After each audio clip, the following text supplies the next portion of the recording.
ആദ്യമായി അദ്ദേഹത്തെ പ്രിയപ്പെട്ട നമ്മളിൽ ഒരാളായി മാറിയ നമ്മുടെ ഭാസ്കരൻ മാസ്റ്ററുടെ കവിതാ പ്രകാശനം എത്രയോ കാലങ്ങളായി സെക്രട്ടറി സി സുന്ദരൻ. അത് വളരെ പ്രധാനപ്പെട്ട ഒന്നാണ്. കാരണം ഏതൊരു കാവ്യജീവിതമായാൽ പോലും രാഷ്ട്രീയമായാൽ പോലും നാം പൊതുജീവിതത്തിൽ നിൽക്കുമ്പോൾ സത്യസന്ധത പാലിക്കേണ്ടത് അനിവാര്യമായൊരു കാര്യമാണ്. ഇക്കാലത്ത് അതുണ്ടോ എന്ന് ചോദിച്ചാൽ അതില്ല. എഴുത്തുകാരനെ കാണുമ്പോൾ വളരെ കൗതുകത്തോടു കൂടി ഞാൻ വായിച്ചു നോക്കാറുണ്ട്. ഇദ്ദേഹം എങ്ങനെയാണ് ചിന്തിക്കുന്നത്, എങ്ങനെയാണ് എഴുതുന്നത്, കാരണം നമുക്ക് മനസ്സിലാക്കണമല്ലോ.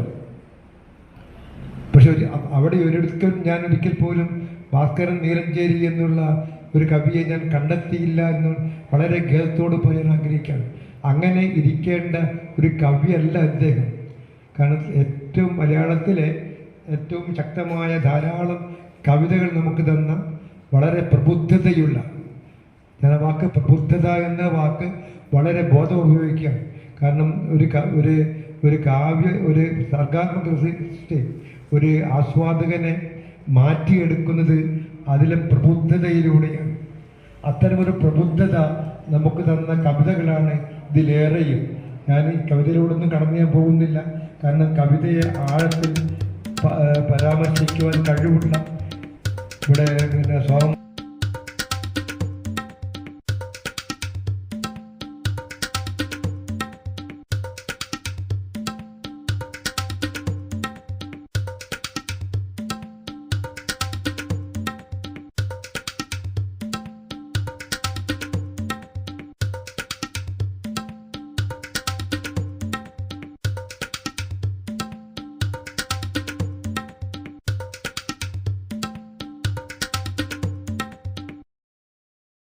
അങ്ങനെ ഓർമ്മകളും അനുഭവങ്ങളൊക്കെ ചേർന്നുകൊണ്ട് കേരളത്തിലെ പുതിയ സാഹിത്യം എന്ന് പറയുന്നത് വിസിബിൾ അല്ലാത്തതിനെ മുഴുവൻ വിസിബിൾ ആക്കി മാറ്റി. അങ്ങനെ ആണ് പാങ്ങ് മലപ്പുറം എന്നൊക്കെ പറഞ്ഞ ഈ ഒരു പുസ്തകം, ഇതിലെ ഞാൻ എല്ലാ കവിതകളെ കുറിച്ചും പറയുന്നില്ല, ഇതിലെ അനുഭവങ്ങൾ വളരെ പ്രധാനമാണ്. കാരണം എന്താണ്, നമ്മുടെ നാട്ടിൽ നടക്കുന്ന ഗീതാ പ്രഭാഷണങ്ങളിൽ ബ്രാഹ്മണ്യത്തെ പുനരുത്പാദിപ്പിച്ചുകൊണ്ടിരിക്കുന്നതാണ്. ആ ബ്രാഹ്മണ്യത്തിന്റെ അനുഭവങ്ങളാണ് യഥാർത്ഥത്തിൽ ഈ പുസ്തകത്തിൽ ഉള്ളത് എന്നാണ്. ബ്രാഹ്മണ്യം എന്ന് പറയുന്നത് ബ്രാഹ്മണരോ അത് മാത്രമല്ല, അത് ക്ലാസ് മുറിയിലേക്ക് ഇറങ്ങി വരാം. നിങ്ങൾ